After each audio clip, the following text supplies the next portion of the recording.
aqui onde morou o pai Matheus, isso é as coisas deixadas por ele, ó. A mesinha e a cama de pedra aqui ao lado.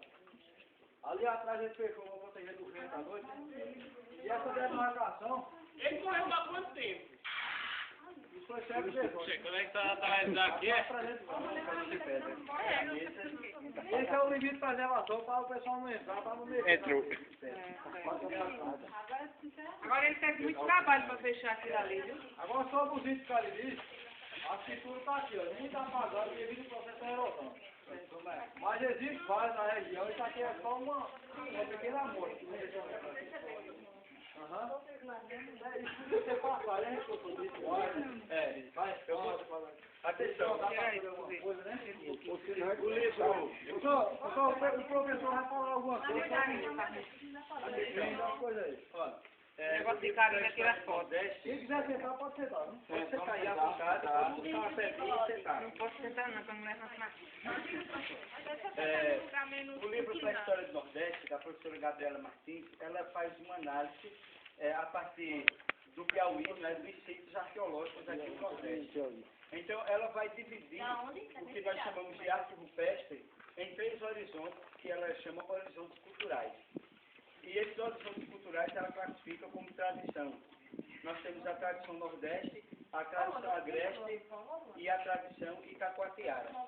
Certo? Então, por que nós temos esses nomes? Né? Qual a razão? Então, a partir do Piauí, né, a partir das análises, das pesquisas e da catalogação que foi feita por Nieto Guidon, lá em São Raimundo Nonato, especificamente, nós temos lá uma caracterização chamada de sítios principais que nós temos lá são o de tradição nordeste. Por que tradição nordeste?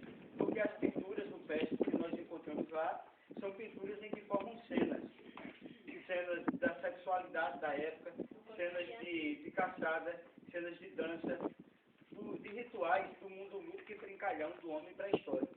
Então nós chamamos isso de tradição nordeste. Então são cenas que formam como se você verificasse na cena movimentos. E outra tradição que ela analisa é a tradição agreste. A tradição agreste é o que vai predominar aqui na região do Cariri. Vocês verificam aqui nesse painel, vocês verificam pinturas rupestres. Vocês têm mãos carimbadas na parede. Aqui na pedra nós vamos ter a gravura de um felino aqui. Certo? É uma das que está mais legível aqui, esse felino que nós temos aqui, certo? Também pintura. Como eram feitas essas pinturas rupestres? Essas pinturas rupestres, elas eram feitas com óxido de ferro, com sangue de animal, leite de figueira. Eles faziam a papa, né? Vamos dizer assim, faziam a tinta, e dessa tinta eles aplicavam, ou com os dedos, ou com um pincel que eles faziam da própria vegetação existente no local. Então, por que nós chamamos aqui de tradição nordeste? A tradição agreste, é porque ela não forma uma cena. Você tem mãos carimbadas, você tem animal, e às vezes quando forma uma cena é com poucas figuras antropomorfas, que são humanas, ou fitomorfas de plantas, ou zoomorfas de animais. Certo? Então, nesse tipo de tradição você não vê cenas. Né? São figuras estáticas como se estivesse parada, não formando, não dando ideia de movimento como na tradição nordeste. Então, existem algumas coisas que poderiam caracterizar essas mãos. Poderia ser a hipótese, um ritual de iniciação, onde são mãos de crianças, não são mãos de adultos, que são colocadas, onde aquela criança está sendo iniciada em algum tipo de ritual, é uma das hipóteses que pode existir com relação à pintura de tradição agreste. Então, na pintura de tradição agreste, também você vai encontrar, né, as figuras, elas não têm a mesma dimensão, elas são de tamanhos variados. Na tradição nordeste, ela tem de 10 ela tem de 10 a 15 centímetros o tamanho da figura, da gravura, né, da figura. E no desenho da tradição agreste, você não vai ter uma dimensão do tamanho como você vai encontrar na tradição nordeste. Isso é uma das coisas que vai caracterizar. Então, no mais, é o que a gente pode dizer. Né? O que a gente pode dizer, no mais, fica na própria ideia de quem viveu na época, de saber o que significa aquilo que eles fizeram. A gente pode ter uma hipótese. É como hoje, a gente desenha um coração, mas o coração que nós desenhamos não corresponde ao coração que está dentro do nosso peito. É completamente diferente. É uma figura que nós encontramos para significar o amor. Por exemplo, uma flecha no coração significa que o coração foi o quê? Flechado, está machucado, né? Tudo mais. Isso faz parte de uma cultura que nós entendemos e que nós temos hoje. E aqui na arte rupestre, né, do nosso homem primitivo, aqui da nossa região, nós vamos ter essa caracterização. No texto, vocês também vão identificar o porquê, para que é que eles utilizavam essa localização.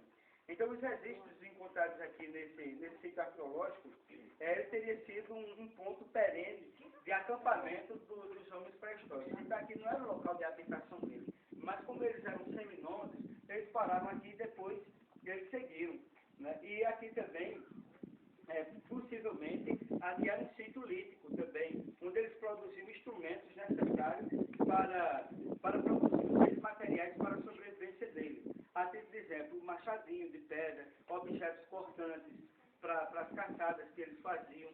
Então, aqui provavelmente também eles produziam material lítico, o material de pedra que era utilizado para as atividades deles de caça, etc.